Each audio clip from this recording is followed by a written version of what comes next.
datanglah ke hadapannya dengan bersorak-sorai, karena hari ini Tuhan Sang Khalik Pencipta dunia telah memanggil kita untuk beribadah di rumah Bapa. Ibadah hari ini kita lakukan dalam nama Allah Bapa, Tuhan Yesus Kristus. Anugerah dan damai sejahtera Tuhan kiranya senantiasa menyertai saudara sekalian. Amin. Jemaat ambil dari Yesaya 55 ayat yang ke-7. Yesaya 55 ayat yang ke-7, demikian firman Tuhan. Baiklah orang fasik meninggalkan jalannya, dan orang jahat meninggalkan rancangannya. Baiklah ia kembali kepada Tuhan, maka dia akan mengasihinya, dan kepada Allah kita, sebab ia memberi pengampunan dengan limpahannya. Demikian Bapak Ibu firman Tuhan kepada semua umat manusia, termasuk saya dan panjenengan semuanya. Diingatkan oleh perintah Tuhan agar kita tetap di jalan Tuhan. Namun demikian, perintah Tuhan ini tidak lantas apabila saya dan panjenengan itu tidak mengikutinya, maka Tuhan akan memberikan hukuman kepada kita selamanya. Tidak. Tuhan memberikan pilihan kepada kita. Apakah saudara, saya dan panjenengan mau atau tidak? Itu tergantung dari panjenengan semuanya.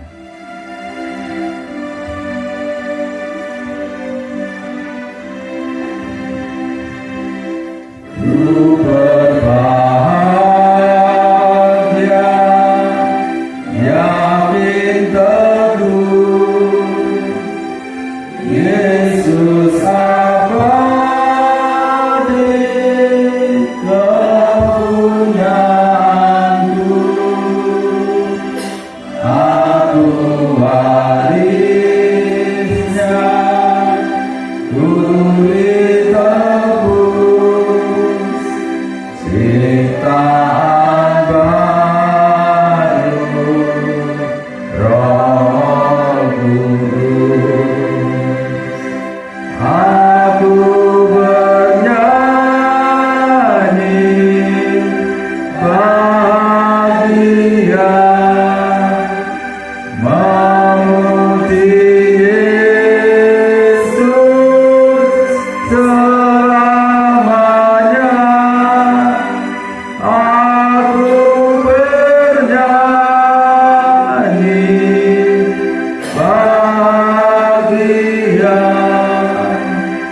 memuji Yesus selamanya.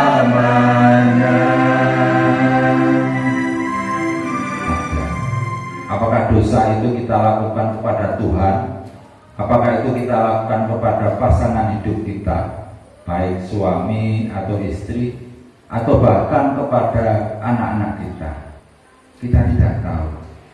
Maka justru itu marilah kita masuk dalam pertobatan. Kita minta Tuhan agar mengampuni dosa-dosa kita. Mari kita berdoa.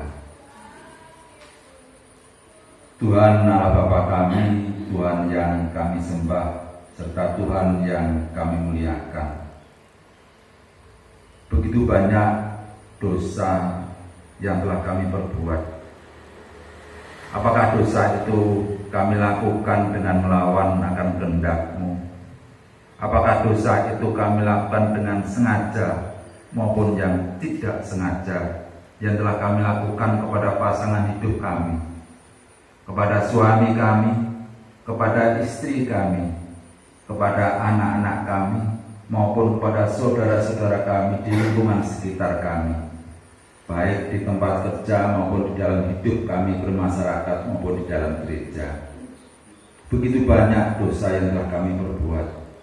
Tuhan, kiranya Engkau sudi mengampuni segala dosa-dosa kami, sehingga kami hidup boleh Engkau perbarui, boleh kami hidup menurut perintah-Mu sendiri. Terima kasih Tuhan, kami serahkan segala dosa-dosa kami ke tangan-Mu dengan menyebut Putra-Mu yang tunggal, Tuhan kami Yesus Kristus. Amin.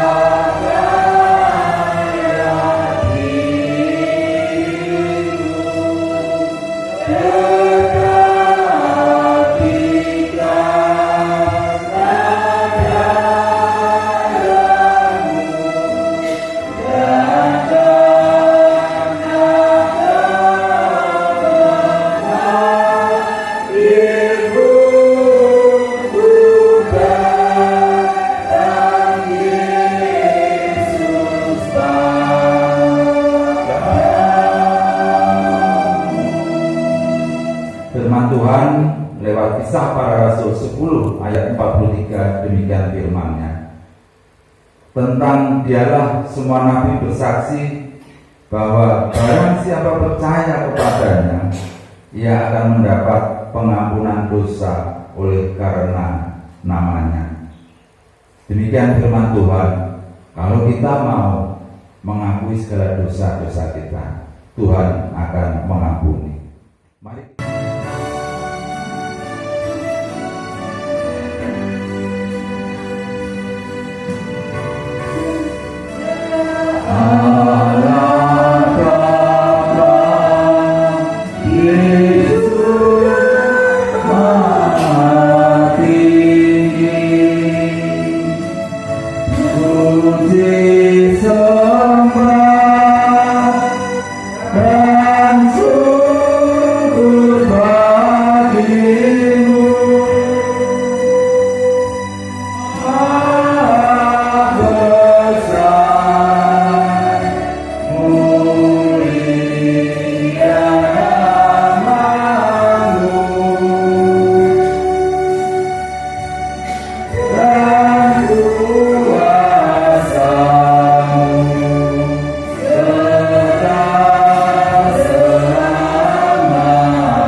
Selamat pagi Bapak.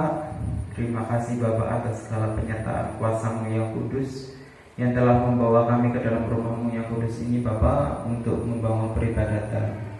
Bapak, sebentar lagi kami juga akan mendengarkan sabda firman-Mu yang akan Engkau curahkan kepada kami pada pagi hari ini. Urapi setiap hati dan pikiran kami Bapak, sehingga apapun yang akan Engkau sampaikan nantinya boleh menjadi sumber terang, sumber berkat dalam kehidupan kami Bapak. Bapak, kami juga berdoa pada pagi hari ini untuk Bapak Guru Hari Wibowo yang telah Engkau pilih Bapak. Kiranya urapi beliau dengan Roh-Mu yang kudus, berikan roh kebijaksanaan kepada beliau Bapak, sehingga apapun yang akan beliau sampaikan semuanya seturut kehendak-Mu Bapak. Ya Allah Bapak, inilah doa kami yang kurang sempurna dan kami panjatkan di dalam nama Tuhan kami Yesus Kristus Sang Juru Selamat kami yang hidup. Haleluya. Amin.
kiranya damai Kristus menyertai kita semuanya.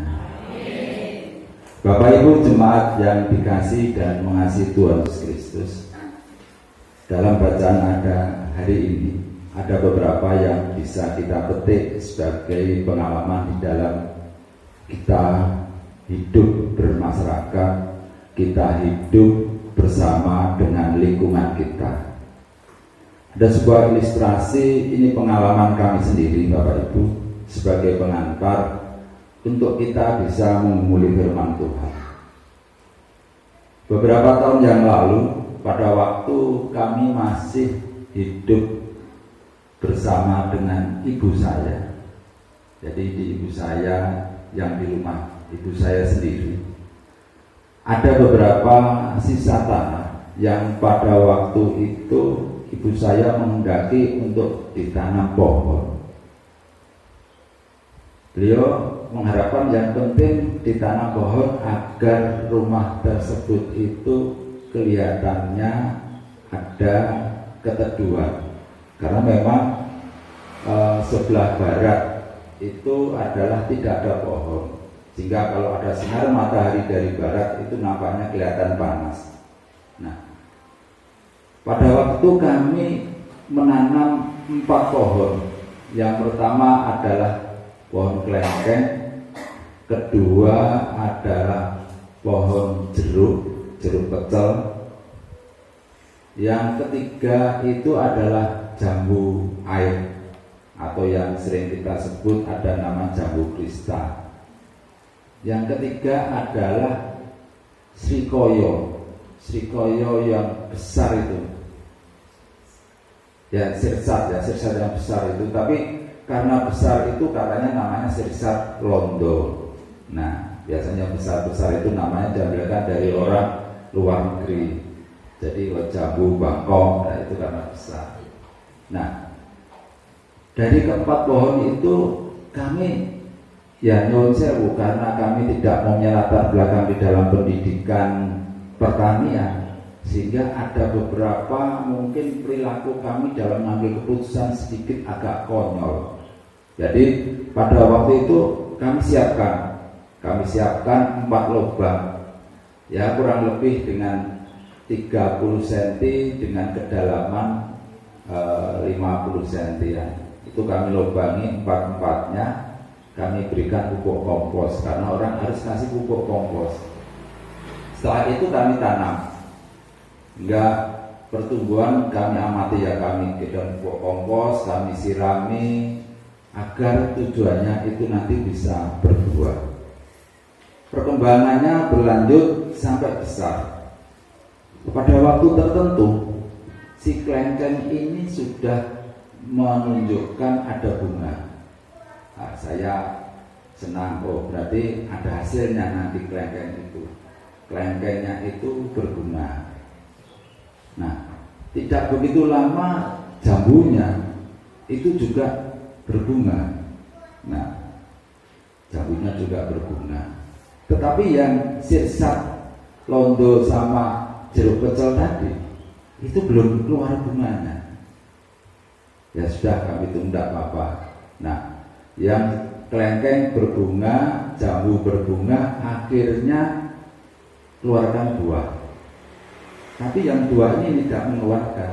Saya tanya kepada teman saya, jadi ada yang memang dia itu ya paham dalam pertanian, saya tanya, kok nggak mau keluar bunga dan buahnya, kenapa? Itu mungkin kurang pupuknya Pak, coba diberi KNO putih itu katanya jangan untuk buah. Kami coba kita kasih itu.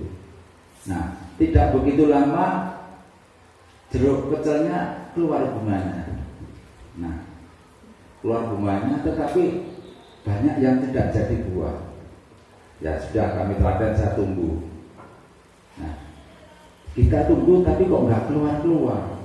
Akhirnya perilaku yang saya konyol tadi, saya mengatakan begini, pokoknya nek tak tunggu setahun gak keluar buahnya, saya potong kamu. Nah, saya ancam. Ya jengkel, sudah beberapa tahun kok nggak keluar bunganya. Ini kan konyol saya itu. Wong tanaman dijak omong gitu, apa bisa ngerti ya? Saya nggak tahu apakah itu bisa atau tidak. Tapi ada orang mengatakan sebetulnya semua makhluk hidup itu bisa diajak ngomong, asalkan kita dengan perhatian. Yang ngomongnya mungkin dengan perhatian. Nah, ada yang orang mengatakan demikian. Ternyata setelah 1 tahun si jeruk pecel ini akhirnya berbunga dan berbuah, bahkan lebat. Tetapi yang srikoyo, yang sirsat londo tadi hanya berbunga, terus berbuah satu besar memang, tapi habis itu berbunga lagi tetapi tidak pernah jadi buah.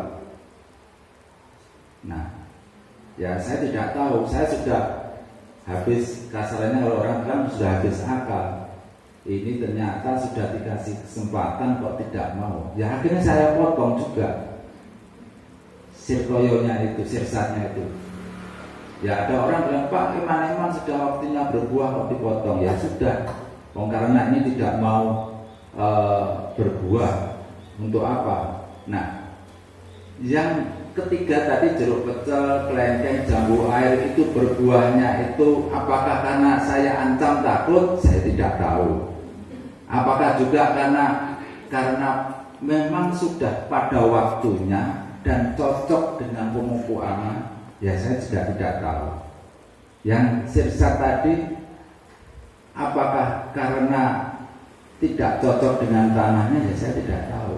Karena paham saya, karena saya beli bibit itu juga di daerah Badon itu, Pak, ini dimanapun bisa Pak ini ditanam gitu. Nah saya kan tidak tahu juga, ya sudah akhirnya saya potong juga. Nah, dari pengalaman ini Bapak Ibu, sebetulnya kalau kita lihat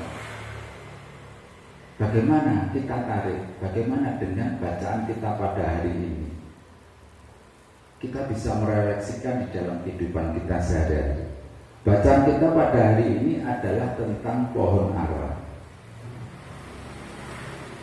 Saya melihat di Google, di Wikipedia, pohon ara itu bisa juga dikatakan namanya pohon tin. Nah, adalah sejenis tumbuhan penghasil buah yang dapat dimakan dan berasal dari Asia Barat. Pohonnya dengan nama buahnya sama. Cuman kalau pohon tin itu sering terkenal sebutan untuk dunia Arab. Nah kalau orang kita adalah pohon ara, tapi sebetulnya itu adalah sama. Bahkan saya juga searching di internet itu adalah pohon ara itu bisa ditanam di Indonesia. Bahkan sudah ada yang menanam dan itu berhasil. Tapi saya di Nganjuk kok belum tahu. Nah, pohon ara ini bisa tinggi sampai 10 meter. Jadi pohonnya itu bisa besar. Nah, pohon ara ini Bapak Ibu, inilah yang digunakan oleh Tuhan sebagai perumpamaan. Bahkan pohon ara ini juga digunakan, kalau panjenengan nanti baca, ada di Kejadian 3 ayat 7, pada waktu Adam dan Hawa melakukan dosa, maka pada waktu itulah dia tahu akan dia dosa-dosanya, bahwa dia itu telanjang, maka dia mengambil daunnya, digunakan sebagai cawatnya. Ini adalah kita baca nanti di Kejadian 3 ayat 7.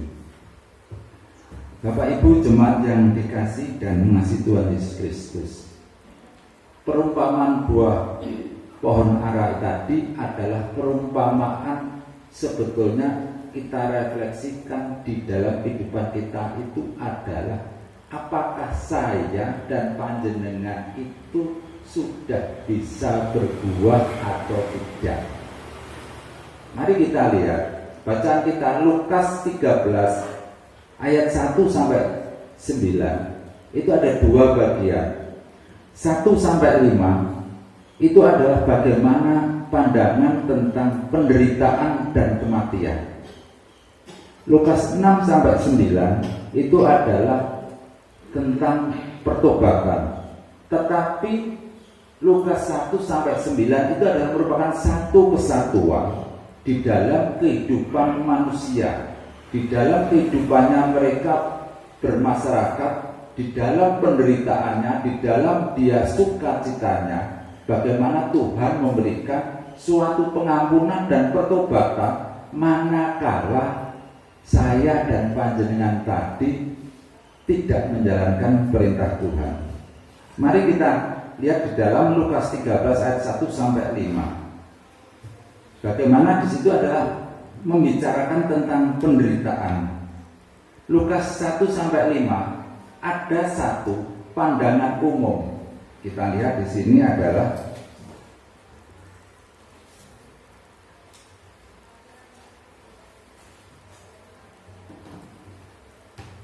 pada waktu itu datanglah kepada Yesus beberapa orang membawa kabar tentang orang Galilea yang darahnya dicampurkan Pilatus dengan darah korban yang mereka persembahkan.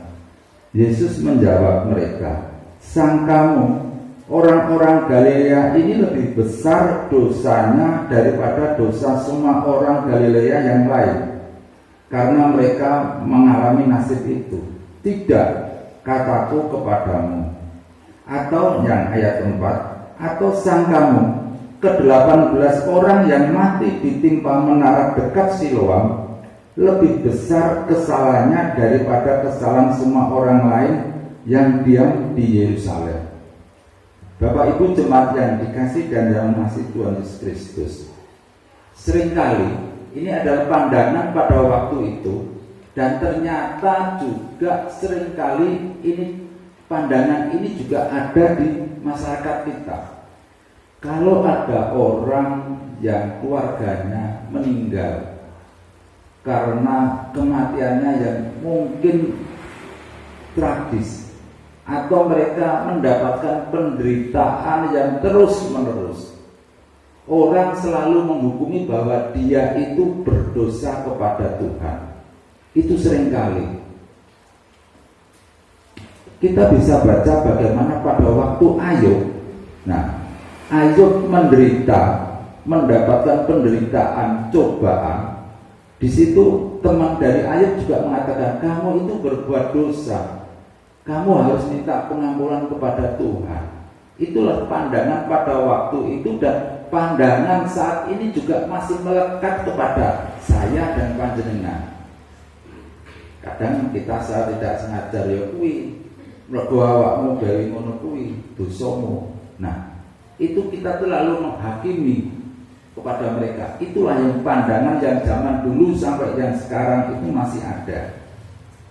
Dan di sini ditegaskan juga di dalam bacaan kita ini tadi, orang yang pandangannya bahwa orang yang mati, yang tertimpa tiang di kolam Siloam, pandangan pada waktu itu karena mereka juga berbuat dosa. Di ayat 2 dan ayat 4 tadi, orang menganggap bahwa ini adalah perbuatan dosa kamu, sehingga kamu harus minta diampuni dosa-dosanya. Nah, Bapak Ibu jemaat yang dikasih dan masih Tuhan Yesus Kristus, yang tahu perbuatan dosa tidaknya itu bukan saya dan panjenengan, tapi itu Tuhan sendiri. Mari nanti kita akan lihat bahwa apakah itu memang perbuatan dosa atau tidak. Itu adalah pandangan pada waktu itu, dan pandangan yang saat ini masih ada di diri kita masing-masing. Tetapi pandangan Tuhan Yesus tidak.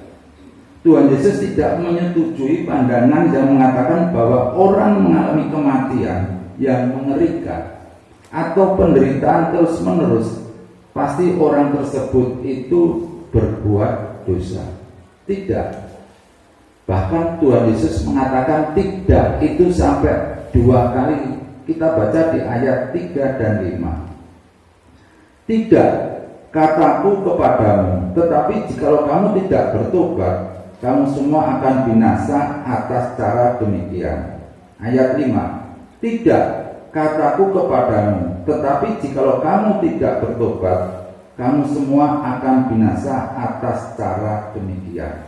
Artinya bahwa pertobatan itulah yang harus, bahkan kondisi orang di luar dari 18 orang itu diyakinkan bahwa pandangan Tuhan Yesus tidak demikian, bahwa orang yang menderita terus-menerus atau mereka meninggal dengan cara yang tragis itu tidak harus dia itu salah atau berbuat dosa. Tetapi memang ada orang yang mengalami kematian yang mengerikan sebagai hukuman Allah atas dosa-dosanya. Bisa dibaca nanti di 2 Raja-Raja 9 ayat 10 yang demikian. Isabel akan dimakan anjing di kebun di luar Israel dengan tidak ada orang yang menguburkannya. Kemudian Nabi itu membuka pintu lalu lari. Itu memang kematian yang dihukum oleh Tuhan. Di dalam Matius 27 ayat 5, maka ia pun melemparkan uang perak itu ke dalam bait suci, lalu pergi dari situ dan menggantung diri. Ini adalah Yudas Iskariot. Jadi memang dia itu adalah berbuat dosa. Jadi bukan bahwa setiap penderitaan yang terus-menerus, setiap kematian yang mengerikan itu tidak lantas itu adalah perbuatan dosa. Tapi memang ada. Nah, Kitab Suci mengajarkan bahwa Tuhan mempunyai waktu yang berbeda untuk menghukum orang yang berbeda. Misalnya, kita bisa membaca di dalam Kejadian, nanti di Kejadian 1 sampai 29 itu tentang Sodom dan Gomora dihancurkan. Dan di Kejadian 15 ayat 12 sampai 16 dikatakan bahwa untuk orang Amori atau Kanaan ia menunggu 400 tahun lagi. Yang kami bacakan ini Kejadian 15 ayat 12 sampai 16. Menjelang matahari terbenam, tertidurlah Abram dengan nyenyak. Lalu turunlah meliputinya gelap gulita yang mengerikan. Firman Tuhan kepada Abram, ketahuilah dengan sesungguhnya bahwa keturunanmu akan menjadi orang asing dalam suatu negeri yang bukan kepunyaan mereka, dan bahwa mereka akan diperbudak dan dianiaya 400 tahun lamanya. Tetapi bangsa yang akan memperbudak mereka akan kuhukum, dan sesudah itu mereka akan keluar dengan membawa harta benda yang banyak. Tetapi engkau akan pergi kepada nenek moyangmu dengan sejahtera. Engkau akan dikuburkan pada waktu telah putih rambutmu. Tetapi keturunan yang keempat akan kembali ke sini, sebab sebelum itu kedurjanan orang Amori itu belum benar. Bapak Ibu jemaat yang dikasih dan mengasihi Tuhan Yesus Kristus, Tuhan itu memang menghukum, tetapi waktunya itu ya terserah kepada Tuhan. Bahkan di sini adalah 400 tahun, karena baru disitulah nanti orang Israel diberikan kebebasan. Jadi bangsa Israel dihukum, kamu akan dilakukan ini, tapi 400 tahun baru kamu bisa menikmati. Itu yang bisa kita baca di Roma 9 ayat 15 sampai 18. Sebab ia berfirman kepada Musa, aku akan menaruh belas kasihan kepada siapa aku mau menaruh belas kasihan, dan aku akan bermurah hati kepada siapa aku mau bermurah hati. Jadi hal itu tidak tergantung pada kehendak orang atau usaha orang, tetapi kepada kemurahan hati Allah. Sebab kitab suci berkata kepada Fir'aun, itulah sebabnya aku membangkitkan engkau, yaitu supaya aku memperlihatkan kuasaku di dalam engkau, supaya namaku dimasyhurkan di seluruh bumi. Jadi ia menaruh belas kasihan kepada siapa yang dikehendakinya, dan ia mendengarkan hati siapa yang dikehendakinya. Artinya Bapak Ibu, Tuhan itu mengampuni, Tuhan itu berbelas kasih kepada kita. Walaupun kita itu berbuat dosa, tetapi Tuhan itu akan mengampuni dan akan mengasihi. Nah, tetapi waktunya kapan? Yang tahu adalah Tuhan. Jadi bahwa Tuhan itu tidak akan melepaskan kita untuk sendiri melepaskan, tidak. Tuhan itu akan memberikan pengampunan, Tuhan itu akan mengasihi kepada kita, tetapi ada waktunya. Itu adalah bahwa tidak semua orang yang menderita terus-menerus, meninggal mengerikan, bahwa itu akibat perbuatan dosa. Tidak. Tetapi memang Tuhan pada waktu tertentu akan menghukum pada orang yang berbuat dosa. Jadi saya dan panjenengan sebaiknya tidak langsung menghakimi, oh itu adalah karena berbuat dosa. Karena firman Tuhan jelas bahwa Tuhan akan mengampuni, akan mengasihi, tapi pada waktunya. Itu adalah pada tema yang pertama, 1-5. Dan di kedua, ayat yang 6-9 di dalam Lukas 13 itu tentang pertobatan. Tuhan Yesus juga berpandangan bahwa bencana kematian yang mengerikan yang menimpa orang lain merupakan panggilan untuk bertobat bagi kita yang masih hidup. Jadi sebuah refleksi kehidupan, kalau melihat itu, itulah panggilan kita untuk bertobat, panggilan untuk kita merefleksikan di dalam kehidupan kita. Bagaimanakah kehidupan saya? Apakah saya sudah seperti yang dikehendaki oleh Tuhan atau tidak? Itulah, ini menunjukkan betapa kuatnya dorongan Tuhan sebetulnya untuk mengampuni saya dan panjenengan. Jadi jelas ini pengajaran bahwa dengan adanya kematian itu adalah kematian yang mengerikan, penderitaan yang mengerikan, itu refleksi kepada saya dan panjenengan untuk melihat apakah saya sudah sesuai dengan perintah atau tidak. Kalau tidak, mari kita itu melakukan pertobatan kepada Tuhan, agar Tuhan itu memberikan belas kasih-Nya untuk mengampuni kepada kita.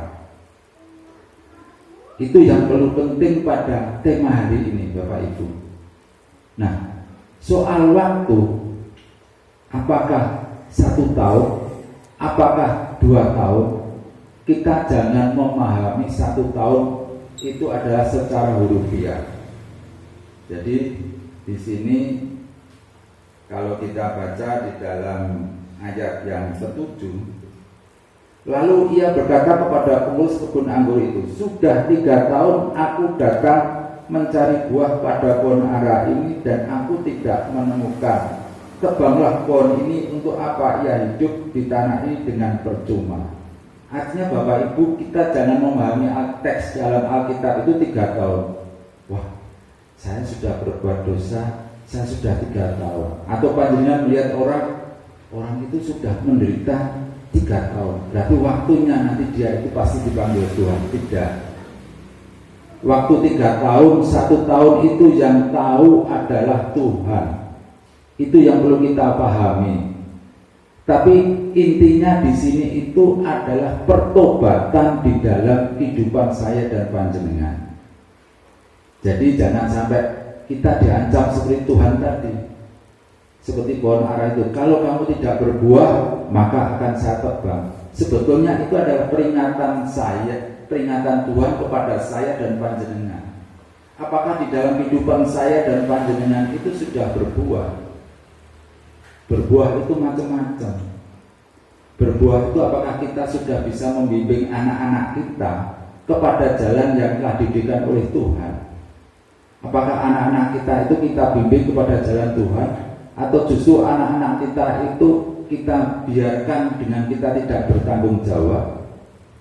Apakah saya di dalam pekerjaan kami bekerja itu hanya sebagai kepuasan batin saya, ataukah hanya saya mencari kekayaan, ataukah pekerjaan yang kami lakukan itu untuk memuliakan nama Tuhan? Mari kita refleksikan di dalam kehidupan saya dan panjenengan.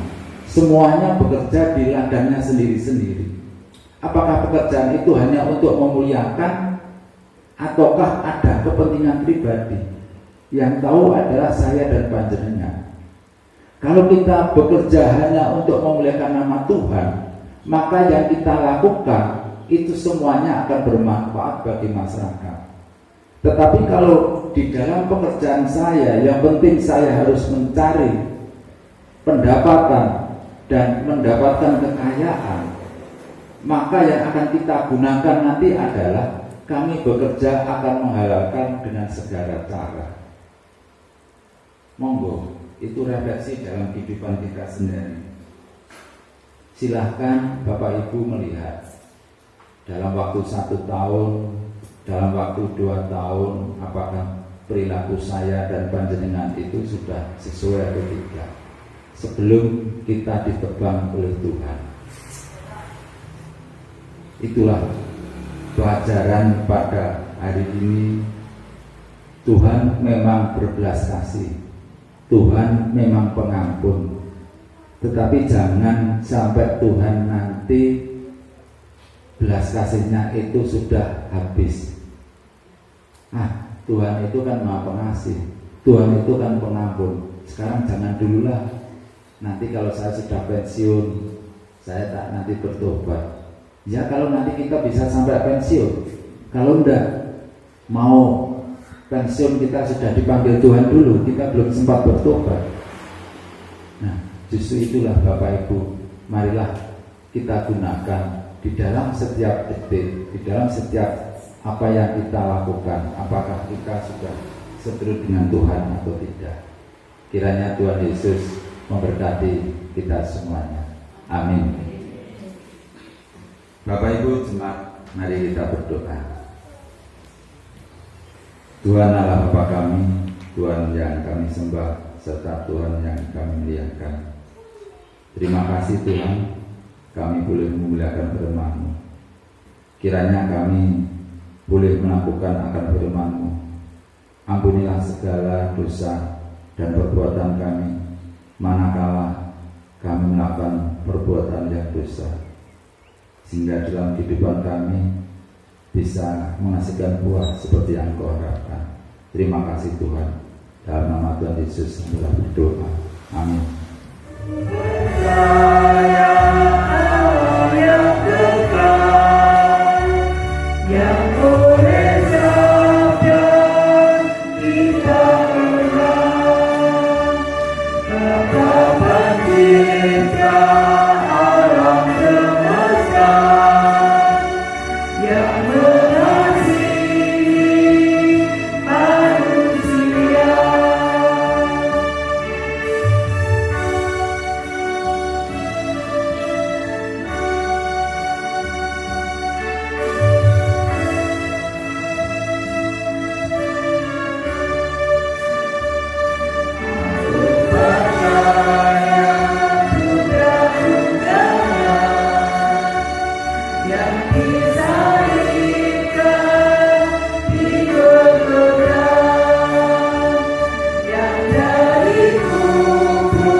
Dan kepada Yesus Kristus, Anaknya yang tunggal Tuhan kita, yang dikandung daripada Roh Kudus, lahir dari anak darah Maria, yang menderita di bawah pemerintahan Pontius Pilatus, disalibkan, mati dan kuburkan, turun ke dalam kerajaan surga. Pada hari yang ketiga bangkit pula dari antara orang mati, naik ke surga, duduk di sebelah kanan Allah Bapa yang Maha Kuasa, dan akan datang dari sana untuk menghakimi orang yang hidup dan yang mati. Aku percaya pada Roh Kudus, Gereja yang kudus dan am, persekutuan Roh Kudus, kebangkitan bagi dan hidup yang kekal. Amin. Tuhan dengan mengajukan persembahan. Dan yang menjadi dasar persembahan pada pagi hari ini terambil dari Maliaki 3 ayat yang ke-10 yang demikian bunyi firman Tuhan. Bawalah seluruh persembahan persepuluhan itu ke dalam rumah perbendaharaan, supaya ada persediaan makanan di rumahku. Dan ujilah aku, firman Tuhan semesta alam, apakah aku tidak membukakan bagimu tingkap-tingkap langit dan mencurahkan berkat kepadamu sampai kelimpahan. Amin.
Yang kami kenal di dalam Tuhan Yesus Kristus. Selamat pagi Bapa, terima kasih kami naikkan kehadiran-Mu karena penyertaan-Mu sungguh luar biasa kami rasakan pada pagi hari ini, yang mana kami boleh memenuhi panggilan Tuhan untuk membangun ibadah pada pagi hari ini. Tuhan, kami telah memuji nama Engkau. Biarlah pujian yang kami haturkan menjadi dupa yang harum bagi kemuliaan-Mu di tempat ini. Bapa, kami juga telah mendengarkan sabda firman. Biarlah firman-Mu menjadi kekuatan bagi kami di dalam kehidupan sehari-hari. Bapa, pada kesempatan pagi hari ini kami juga mengambil sebagian kecil berkat yang Tuhan berikan bagi kami setiap hari. Ampuni kami jika kami belum mempersembahkan seperti yang Tuhan inginkan. Tapi kami yakin, kami percaya jika persembahan yang sedikit ini Tuhan menyucikan, Tuhan memberkati, maka persembahan ini boleh menjadi sarana pelebaran kerajaan-Mu di tempat ini. Kami juga menyerahkan saudara kami yang mengelola persembahan. Kami yakin Tuhan memberkati pekerjaannya. Di dalam Tuhan Yesus Kristus kami menghaturkan persembahan. Amin. Sembah serta Tuhan yang kami muliakan, kami kembali menghadap-Mu untuk memuliakan kebesaran nama-Mu. Puji dan syukur kami haturkan kehadirat-Mu, Engkau telah menuntun dan memimpin kami, sehingga hamba-Mu boleh memuliakan firman-Mu. Kiranya firman-Mu Tuhan yang boleh kami gunakan sebagai pegangan hidup kami sehari-hari. Kami juga tidak akan tinggal diam di rumah, tapi kami juga akan pulang ke rumah kami masing-masing. Kiranya Tuhan boleh memberkati menyertai kami di dalam setiap langkah perjalanan kami nantinya. Kami serahkan aktivitas kami sehari-hari kepada-Mu, baik yang bekerja di perkantoran, baik yang bekerja di wira swasta, baik yang bekerja di bidang pertanian atau apapun dari pekerjaan kami. Kiranya Tuhan boleh memberkati dan menyertai kami, merindukan akan kesembuhan. Tuhan, kiranya Engkau boleh menjamah saudara-saudara kami yang saat ini sedang sakit lewat urapan tangan-Mu, lewat pegangan tangan-Mu, sehingga saudara kami ini boleh mendapatkan kesembuhan dari Engkau sendiri. Kami yakin Tuhan, Engkau akan memberkati menyertai saudara-saudara kami yang saat ini sedang merindukan akan kesembuhan. Datanglah Tuhan, menghiburlah kepada saudara-saudara kami. Begitu juga dengan saudara-saudara kami yang saat ini merindukan akan pekerjaan. Kiranya Tuhan boleh mendengarkan doa dari saudara-saudara kami. Juga saudara kami yang saat ini merindukan akan rezeki pada hari ini. Tuhanlah kiranya yang menunjukkan jalan agar saudara kami boleh mendapatkan rezeki yang seturut dengan kehendak-Mu sendiri. Kami serahkan anak-anak-Mu yang saat ini sedang di bangku perkuliahan maupun di bangku sekolahnya, mulai dari tingkat TK sampai tingkat mahasiswa. Kami serahkan semuanya ini ke tangan-Mu.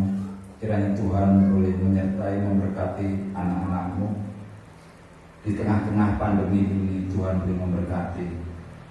Ya Tuhan, Allah Bapa kami serahkan jikalau gereja kami kita dilanjutkan 5 kesidangan MD Kediri Utara 2. Kiranya Tuhan boleh datang ikut campur.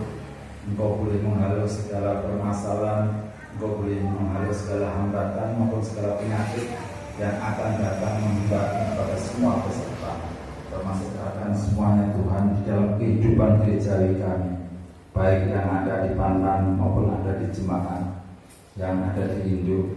Kami serahkan ke tangan-Mu Tuhan. Kiranya Tuhan boleh mengarungi, memberikan kehidupan kami bergereja bisa hidup rukun berdampingan dengan saudara-saudara kami. Kami serahkan pada pimpinan kami mulai dari tingkat atas sampai tingkat bawah. Kiranya saudara kami boleh memimpin hanya untuk memuliakan kebesaran nama-Mu sendiri. Ya Tuhan, terima kasih. Semuanya kami serahkan ke tangan-Mu demi Putra-Mu yang tunggal, Tuhan Yesus Kristus, yang telah mengajar doa Bapa kami.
Kita ingat bahwa Tuhan tidak pernah menjanjikan langit selalu berwarna biru, bunga-bunga mekar tanpa layu, kesukaan tanpa air mata, tetapi Tuhan menjanjikan kekuatan dan kemampuan hari demi hari.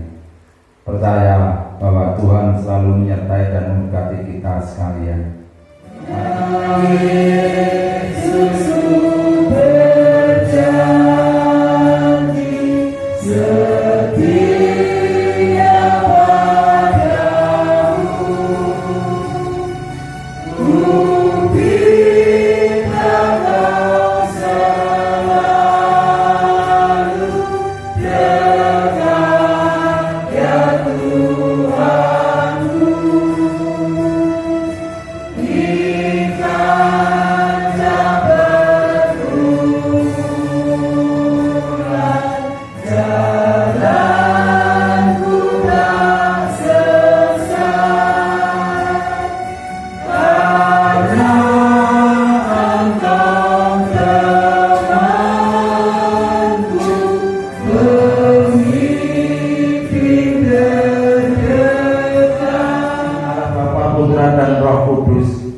Kiranya menyertai saudara dan keluarga saudara mulai hari ini sampai selama-lamanya.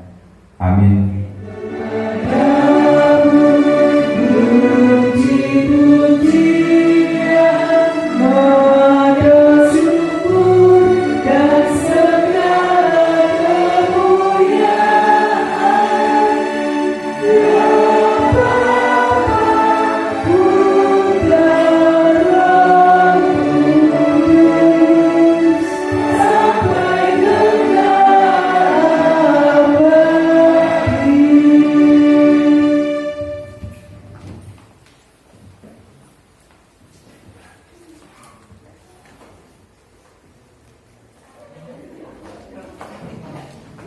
Yesus kekasih jiwaku, sungguh ku percaya padamu, karena kasih-Mu padaku, Kau tebus dosaku. Dari pertama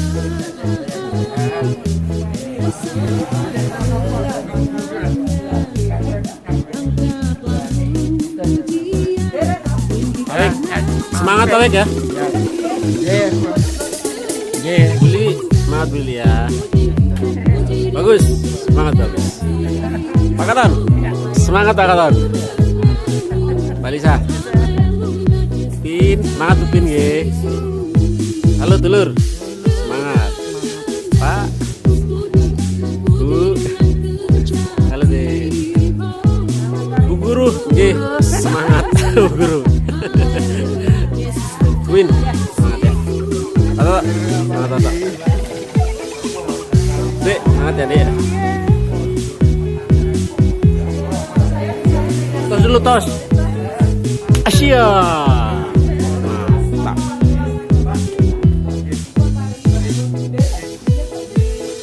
Bobo, semangat Bobo. Semangat. Oke. Pak, semangat Pak ya. Mbak, selamat hari Mama, selamat minggu ya. Semangat Mama. Bos. Ya.